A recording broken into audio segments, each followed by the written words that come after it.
আসসালামু আলাইকুম ওয়া রাহমাতুল্লাহি ওয়া বারাকাতুহু। কেমন আছো শিক্ষার্থীবৃন্দ? আশা করি আল্লাহর রহমতে সকলেই ভালো আছো। আজ ডিগ্রি ফার্স্ট ইয়ার এবং অনার্স ফার্স্ট ইয়ারের একটি সাবজেক্ট হচ্ছে ব্যষ্টিক অর্থনীতি, যেটাকে ইংরেজিতে বলে মাইক্রো ইকোনমিক্স। তো শিক্ষার্থীবৃন্দ, আজকে ব্যষ্টিক অর্থনীতির দ্বিতীয় নম্বর একটি চ্যাপ্টারের একটি টপিক দেখাবো আমি তোমাদের। টপিক হচ্ছে কিভাবে কাল্পনিক চাহিদা সূচির হতে চাহিদা রেখা তৈরি করা হয়। চলো শিক্ষার্থী চলে যাই কাল্পনিক চাহিদা সূচির মাধ্যমে কিভাবে রেখা তৈরি করা যায়।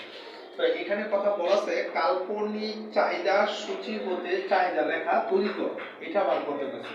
তো শিক্ষার্থীবৃন্দ, চাহিদা বলতে কি বুঝো আগে তোমার এটা জানতে হবে। প্রত্যেকটা মানুষের ব্যক্তি জীবনে চাহিদা আছে। আমরা জানি কোনো দ্রব্যর যদি দাম বাড়ে চাহিদা কমে, আবার যদি দাম কমে তাহলে চাহিদা বাড়ে, এটাকে বলে চাহিদা। চলো শিক্ষার্থীরা প্রথমত আমরা চাহিদার সূচি তৈরি করি। চাহিদা, প্রথমত চাহিদা দা সূচি। একটু খেয়াল করো চাহিদার সূচিটা কি।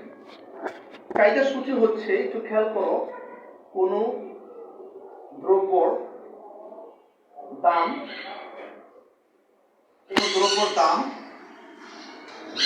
বাড়লে, কোন দ্রব্যের দাম বাড়লে চাহিদা কমে এবং দ্রব্যর দাম কমলে চাহিদা বাড়ে। চাহিদা বাড়ে। এরূপ দাম সমূহ যে তালিকার মাধ্যমে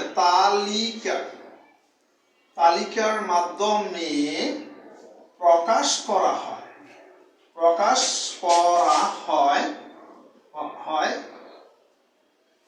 হয় তাকে চাহিদা সূচি বলে। তাকে চাহিদা সূচি বলে। ওকে শিক্ষার্থী, চাহিদা সূচি বলে।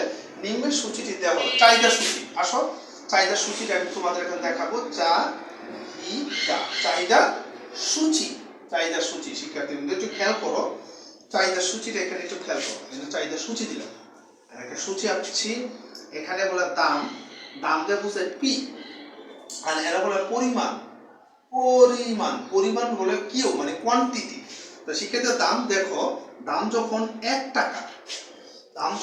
টাকা তখন চাহিদা পরিমাণ হতেছে 15 একক। আমরা ধরে নিলাম 1 টাকা যখন ছিল তখন চাহিদা ছিল 15 একক।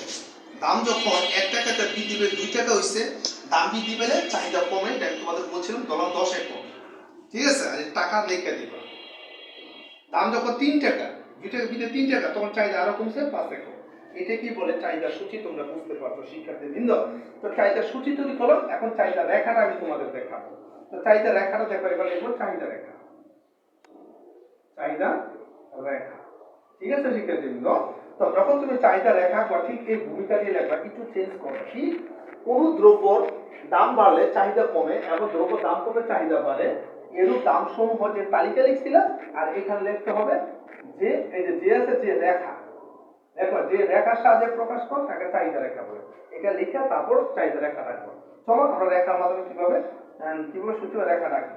তো দেখো এখানে কি হচ্ছে, চাহিদা রেখা একটা হচ্ছে কি ভূমি, আর একটা হচ্ছে লম্ব। চাহিদা রেখা তৈরি করতে হবে। আমরা লিখলাম ও এক্স আর কি ও ওয়াই। ঠিক আছে শিক্ষার্থীবৃন্দ, যেহেতু চাহিদা রেখা হচ্ছে, আমরা জানি এই যে এই রেখাটা, আমরা এই রেখাটা হলো চাহিদা রেখা। এই রেখাটা শিক্ষার্থী মনে রাখতে হবে, এটাকেও চাহিদা রেখা বলে।